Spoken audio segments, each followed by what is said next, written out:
why are we more stressed out and depressed than ever? We live in a world full of tools, technologies, and opportunities to help us thrive.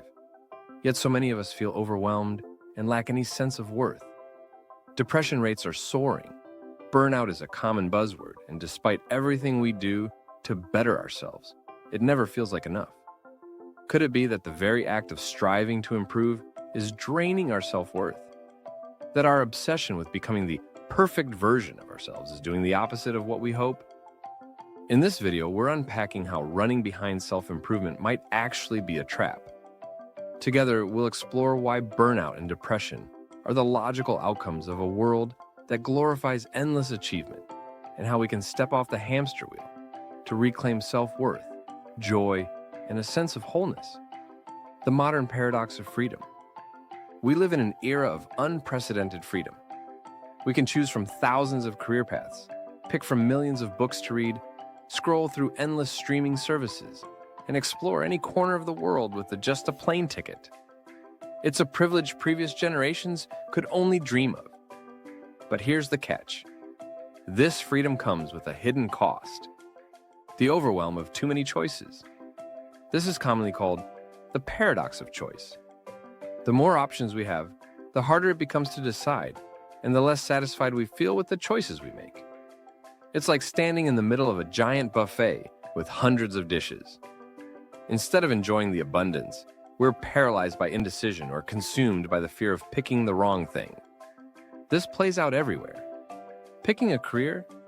Better make it your dream job, or you'll feel like a failure. Starting a hobby? It has to be productive, marketable, or Instagram-worthy, or it doesn't count. Even downtime has become a choice overload. Do we meditate, work out, learn a language, or just scroll and hope we'll find something inspiring?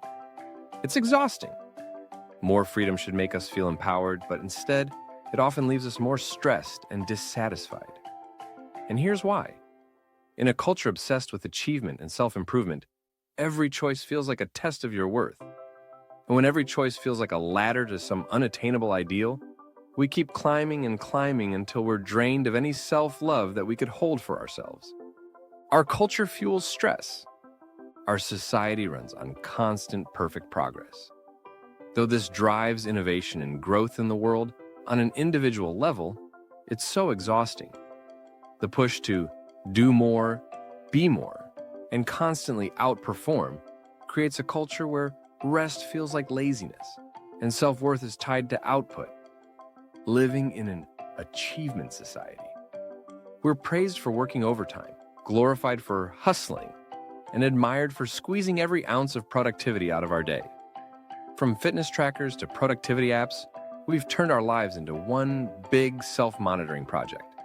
We track our steps, calories, hours worked, goals met, and yet no matter how much we accomplish, it never feels like enough. These tools aren't inherently bad, but they feed into a dangerous cycle. When you're always measuring and optimizing, you're constantly reminded of what you haven't done. You're haunted by the gap between where you are and where you think you should be, and that gap, it's where stress roots out from, creeping up and ruining any sense of self-worth you have. But funnily enough, the truth is that no one's forcing us to work harder, faster, or longer. We do it to ourselves. It's because we've internalized the idea that our worth is tied to our achievements. It's as if we've all become our own strict bosses, cracking the whip even when our bodies and minds are crying out for rest. The more we buy into this culture of endless self-optimization, the more disconnected we become from what truly matters. The trap of constant self-improvement. We've been fed the idea that with the right habits, tools, and mindset, you can transform into the best version of yourself. It's everywhere. Ads promising the perfect body, books offering the ultimate productivity hacks, influencers sharing their routines for success. It all sounds so empowering at first. But when the goal is endless improvement, where does it stop? And who decides what the best version even looks like? The trap of self-improvement is also an illusion of control. It convinces us that if we can just optimize enough, work harder, think better, perform perfectly, then we can avoid failure, pain, or insecurity. But life doesn't work that way. No amount of optimization can shield us from uncertainty or guarantee happiness. Instead of freeing us, this constant striving keeps us stuck in a cycle of anxiety and dissatisfaction. So, what is this constant improvement really for? If it's not bringing us peace, joy, or connection, then maybe it's time to step back and rethink. Is becoming the best version of yourself worth it? If it comes at the expense of who you are? This is your wake-up call to reclaim your self-worth and bring joy in your lives. Stop optimizing. Think about the last time you did something purely for the fun of it. Not to improve a skill, not to check a box, but just because it made you happy. Maybe it was painting, dancing, playing with your pets, or just lying on the grass, staring at the sky. These are the moments that make life rich. Not because they're productive, but because they connect us to something deeper. The joy of being present with yourself and your loved ones. Instead of focusing on what you're accomplishing, focus on how an activity makes you feel. Does it make you laugh? Does it calm your mind? Does it spark creativity or curiosity? Art, play, storytelling, being in nature. These aren't wastes of time. They're how we reconnect with what it means to truly be enough. To reclaim your self-worth, you need to let go of the idea that you're a work in progress that needs constant fixing. This mindset keeps us trapped in the loop of self-optimization. Instead, what if you believed deep down that you are already enough? From this place of self-acceptance, you can build a life that nourishes your spirit, rather than run at ideas designed to meet someone else's expectations. When you stop treating yourself like a project, life becomes less about getting somewhere and more about being present for the journey. Practice spontaneity. In our hyper-scheduled world, even our downtime is often planned to the minute. But some of life's best moments come when we leave space for spontaneity. The laughter of an impromptu game night, the delight of stumbling upon a street performer, the peace of wandering without a destination. These moments can't be optimized or predicted, and that's what makes them magical.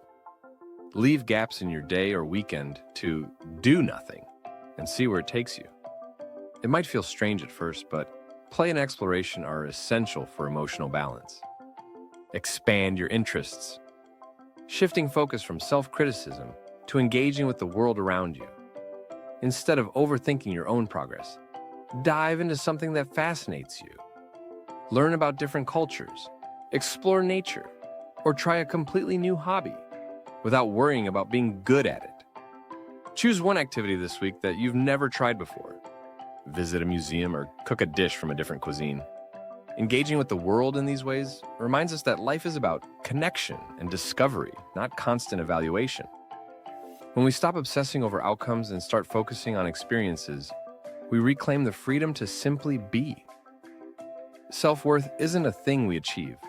It's a way of living that unfolds naturally when we embrace who we are, let go of rigid expectations, and lean into the beauty of the moment.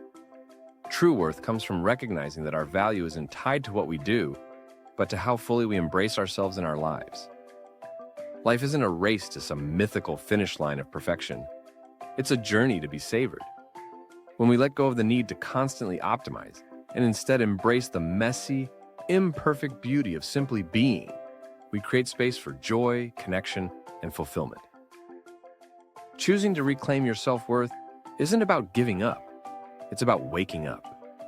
Waking up to the idea that you are already enough, just as you are, and that life's most meaningful moments often come from slowing down, tuning in, and letting go of the pressure to always be better. Let's make a pact this week. Take one small step to break free from the self-improvement trap. Maybe it's trying something new just for fun, embracing a moment of spontaneity, or simply giving yourself permission to rest without guilt. Share in the comments. What's one way you'll reconnect with yourself this week? And if this message resonated with you like this video, share it with someone who might need a reminder, and subscribe for more content that celebrates self-love, emotional healing, and living with joy. And if you want to know about some sneaky mindsets that creep into our lives and bring our spirits down, you know where to click. Always remember, Habitual Harmony is here to help you take actions in cultivating a life of self-worth.